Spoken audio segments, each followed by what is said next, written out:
एक गुरु अपने शिष्य के साथ कहीं जा रहे थे। चलते चलते उन्हें प्यास लगती है।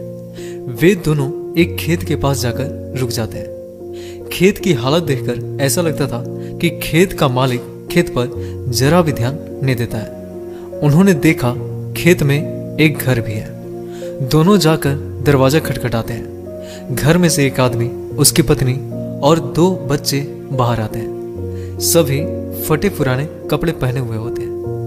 गुरु कहते हैं, क्या हमें पानी मिल सकता है? काफी प्यास लगी हुई है।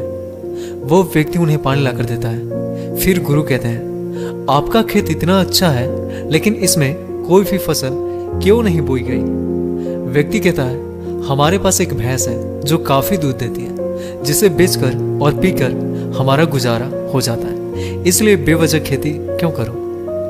गुरु कहते हैं, क्या हम आज की रात यहाँ रुक सकते हैं? कल सुबह होते ही हम यहाँ से निकल जाएंगे। व्यक्ति कहता है, ठीक है, आप यहाँ रुक सकते हैं। आधी रात होते ही गुरु अपने शिष्य से कहते हैं, उठो, हमें अभी के अभी यहाँ से निकलना है, लेकिन जाने से पहले हम इस व्यक्ति के भैंस को चुरा लेंगे और जाकर कहीं दूर बेचाएंगे। यह सुनकर शिष्य को काफी बुरा लगता है, लेकिन वो अपने गुरु की बात टाल नहीं सकता था। वे दोनों रातों रात भैंस को चुरा कर वहां से भाग जाते हैं।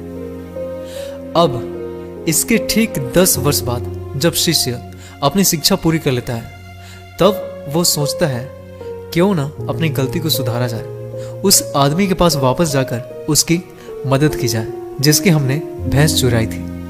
शिष्य उसी गांव में उसी जगह वापस जाता है और देखता है वहां के सारे खेतों में दूर दूर तक काफी फल लगे हुए हैं और वहां एक बहुत बड़ा घर भी है।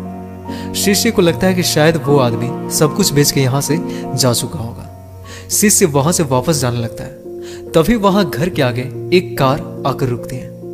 कार में से वही व्यक्ति बाहर आता है जिसके भैंस को उसने चुरा लिया था। शिष्य उसके पास जाकर कहता है, आपने मुझे पहचाना? मैं 10 साल पहले आपसे मिला था। व्यक्ति कहता है, हाँ, उस दिन को मैं कैसे भूल सकता हूं। शिष्य कहता है, आप तो बहुत गरीब थे, आखिर आप इतने अमीर कैसे बन गए? व्यक्ति कहता है, क्या बताऊं, आपके जाने के बाद मेरी भैंस न जाने कहां गुम हो गई। मैं कुछ दिन तक काफी दुखी रहा, काफी ढूंढा उसे, लेकिन नहीं मिल पाया। लेकिन जीवन जीने के लिए कुछ तो करना ही था। मैं लकड़ियां काटने लगा, उसे काट कर बेचने लगा। जिससे कुछ पैसे आए तो मैंने खेत की बुआई कर दी। फिर उससे और पैसे आए तो मैंने सारी जगह खरीद ली और फलों की बुआई करवा दी। और आज मैं आसपास के इलाकों में फलों का सबसे बड़ा व्यापारी हूं और मेरे पास लाखों रुपए हैं। अगर उस दिन भैंस गुम नहीं होती तो आज शायद मैं इतना सफल नहीं हुआ होता। अब इतनी बात सुनने के बाद उस शिष्य को ये बात समझ में आ गई कि गुरुजी ने आखिर उस भैंस की चोरी क्यों की थी। उसे भली भांति समझ आ गया था। तो गाइस, आपको क्या समझ में आया? जिस तरह से इस कहानी में वह व्यक्ति अपने कंफर्ट जोन से बाहर निकलकर काम नहीं कर रहा था, यानी पूरी तरह उस भैंस के ऊपर ही डिपेंड था, तो वह तरक्की नहीं कर पा रहा था। और जब उसकी भैंस उसके पास से दूर चली गई तो वह काम करना शुरू कर दिया।